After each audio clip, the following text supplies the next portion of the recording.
What's up, everybody? Welcome back to another episode of Another Turnover, the basketball podcast where a basketball fan with no basketball credibility gives his opinions on what's going on in the NBA. Opinions that nobody asked for. As always, I am your host, Mr. Chris Aaron Murphy, aka AA Ron, and ladies and gentlemen, let's just jump right into it.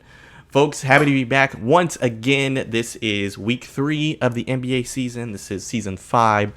Episode 3 of another turnover, ready to be back for some more hoops action. But a lot has gone down over the past week in the NBA and outside of the NBA as well. So definitely we got to talk about all the things that have transpired. But don't really have a big, leading story of today's show. So I'm basically just going to talk about a few smaller shows. I know I said I want to keep the show around 10 to 15 minutes, but when I was putting notes together for the show, I know myself, I was like, this is probably going to be longer than 10 minutes, but we'll see. I could be wrong, but let's jump right into it. So lots of things have happened over the past week. I want to start off the show.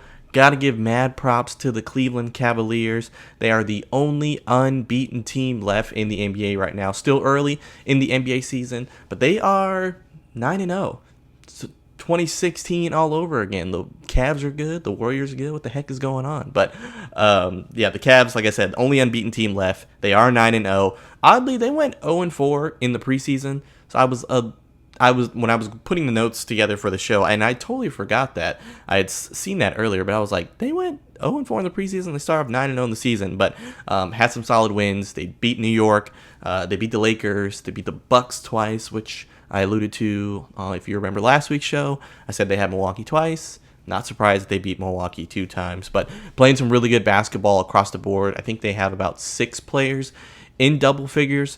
So Donovan Mitchell, obviously their leading scorer, the best player, playing really well. 26 points, 6 assists, and 5 rebounds are his averages right now.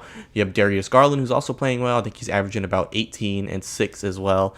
And then Jarrett Allen averaging a double-double. And like I said, you have 6 players averaging, double figures. I know Max Strus as well, playing some really good basketball for them. But the Cleveland Cavaliers, who would have thought, starting off 9-0 in the season. Now, do I think there's going to be some drop-off at some point?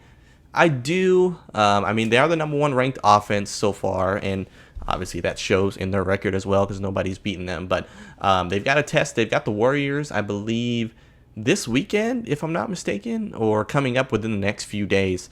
But playing some really good basketball, so shout out to the Cleveland Cavaliers. Speaking of the Warriors, let's talk about them.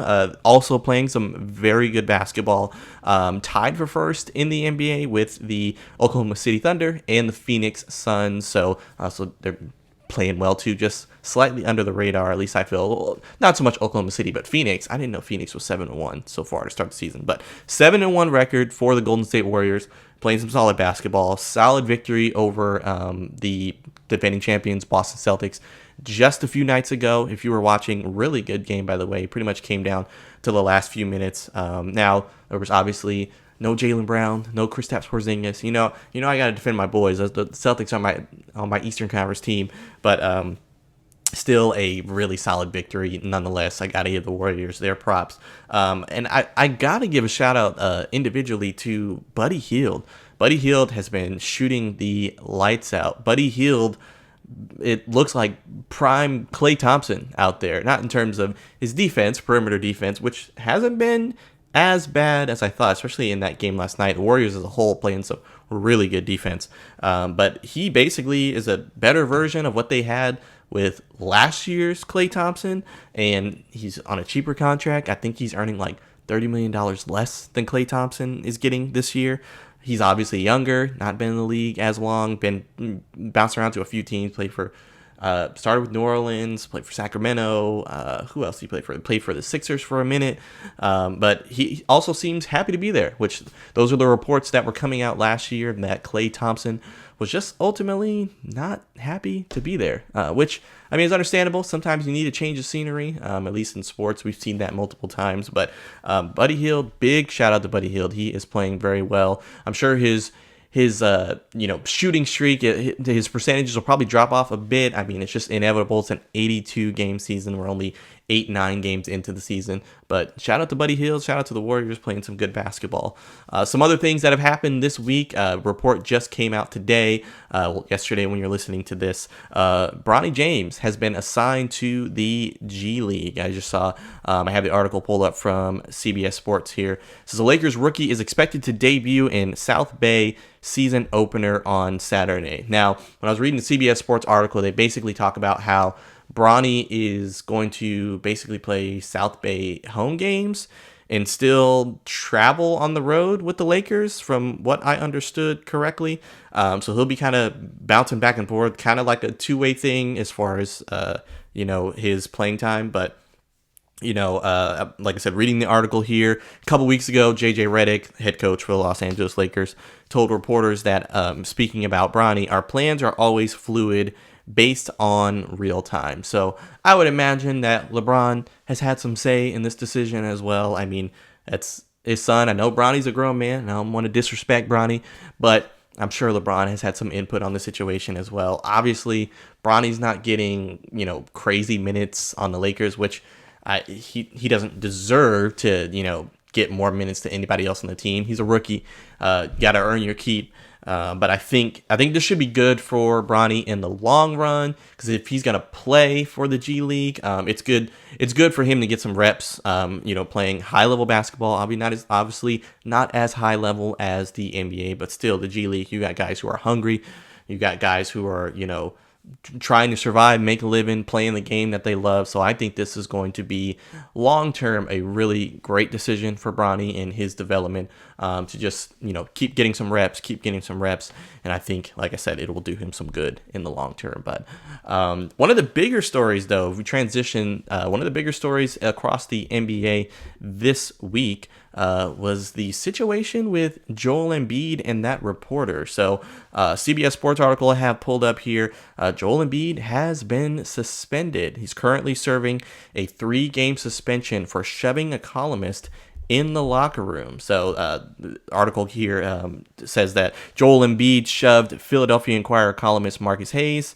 The incident occurred in the Philadelphia locker room after this past Saturday's game between the Sixers and the Memphis Grizzlies. It's a 124-107 Grizzlies victory that Embiid did not play in. The altercation stemmed from a column published in October by Marcus Hayes for the Inquirer. And essentially, from what I understood, Joel Embiid, didn't care for the language or some of the comparisons that the reporter used. I know the reporter mentioned Joel Embiid's son, and also mentioned Joel Embiid's younger brother, who tragically passed away, I think his first or second year in the league, if I'm not mistaken. So I'm not surprised that Joel Embiid got a suspension. It's reported that it was a shove to the columnist, not like he beat him up or anything like that. Not making excuses for Joel Embiid or anything like that, but I understand if he took issue, basically saying, I think it's reported here in the CBS article. Oh yeah, it says Embiid said directly to Hayes in the locker room, the next time you bring up my dead brother and my son again, you are going to see what I'm going to do to you, and I'm going to have to live with the consequences. So obviously, very strong language. He felt very strong about what the columnist wrote, but obviously you just can't have players attacking members of the media physically, verbally. I mean, do your thing. If you don't like something somebody wrote, oh well, do your thing. But physically, you just can't have that. Although I know Adam Silver is a very player-friendly commissioner. At least in my opinion, he's very player-friendly. So I think a 3-game suspension is probably appropriate. You definitely don't want to set a precedent for NBA players and reporters getting into any physical altercations going forward. And that's something, I haven't heard something like this happening before. I'm not saying that it hasn't. It may have, and I just may not remember or may not have heard before. But a player and a journalist getting into a physical altercation. Not something you see every day, but Joel Embiid is suspended for the next 3 games. I think his suspension started already. So he is ready to play. He is eligible to play now. He would be playing had it not been for the suspension, but we shall see Joel Embiid's debut here shortly. But the last thing that we got to talk about here, definitely a sadder story. Head coach for my favorite favorite basketball team, the San Antonio Spurs, Gregg Popovich, will be missing the Spurs road trip as the Hall of Fame coach deals with an undisclosed illness, according to CBS Sports article. So Gregg Popovich, 75, it came out over the, I want to say over the weekend, over the last weekend, if I'm not mistaken, says that Coach Popovich will not travel with the team on its upcoming road trip as he deals with an undisclosed illness.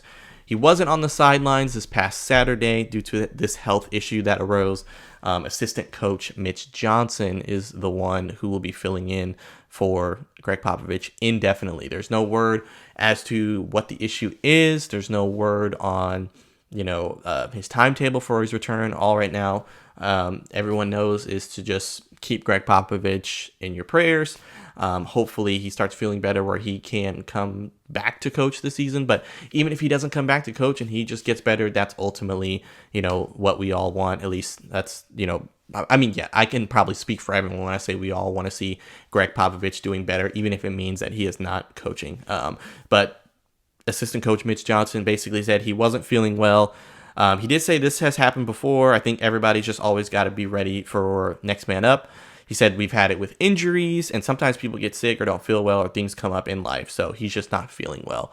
Obviously, I'm not here to speculate on what the illness is or anything like that, but I'm sure it's something that Gregg Popovich himself, very private guy, not wanting whatever the undisclosed illness is to be disclosed publicly as of right now. But prayers up to Gregg Popovich. I mean, I pray he's okay. My opinion, obviously I'm biased, but he's the greatest of all time. I hope this isn't the end of his coaching career. I know he is on the older side, 75, been coaching the Spurs for over 30 years, I believe, at this point, but he's the greatest coach of all time. Like, there's no one better, and that includes Phil Jackson, that includes Don Nelson, that includes, Lenny Wilkins, Red Auerbach, all of them. I think Gregg Popovich is the best coach we have ever seen in the NBA. Like I said, I hope this is not the end for him, but at the end of the day, if it is, he's got nothing else to prove in the NBA. He's 5-time champion, won in 3 different decades, won all the way from 99 to 2014, multiple coach of the year, won that award 3 times, and has the most wins in the NBA with 1,391 wins, and hopefully and counting. So Gregg Popovich, hope you're feeling better. Definitely keeping you in my prayers, sir, and hope to hopefully see you back coaching again. But before we wrap up here, we got to talk about marquee matchups. Marquee matchups have been going quite well, got plenty of participation. If you're playing marquee matchups every Friday night around between 6:15 and 6:30, marquee matchups will be posted on my Instagram story, and you can vote who you think are going to win the 2 marquee games for the weekend. The more you vote, the higher likely it is that you will win the $25 Amazon gift card that I plan to give out in December. So keep playing marquee matchups. You might win some money. But the 2 marquee matchup games for this weekend will be the New York Knicks and the Indiana Pacers, a rematch from last year's playoff. Very much looking forward to that. I think that'll be a good one. And then you have Luka Doncic and the Dallas Mavericks taking on Nikola Jokic and the Denver Nuggets. So both players playing some really good basketball, especially Nikola Jokic. He had a monster game the other day. I don't have the stat line pulled up in front of me, but that should be a very good game as well. Obviously, Jokic and Doncic, both friends, but both competitors at the end of the day. So very much looking forward to that game. But folks, that is all the show I have for you today. As always, I appreciate you listening. I appreciate you watching. If you're on YouTube, do me a favor, as always, like, share, subscribe, leave comments, leave feedback, whatever it is that you got to do. I greatly appreciate it. But I'm looking forward to some hoops action this weekend. Looking forward to football, ramping up, and we're getting into, college football. We're getting into college basketball just started this past week. So it's a good time to be a sports fan. But anyway, I hope you have a wonderful weekend. I hope you stay safe and do all the things that you want to do and need to do. Take care, and I'll see you next week.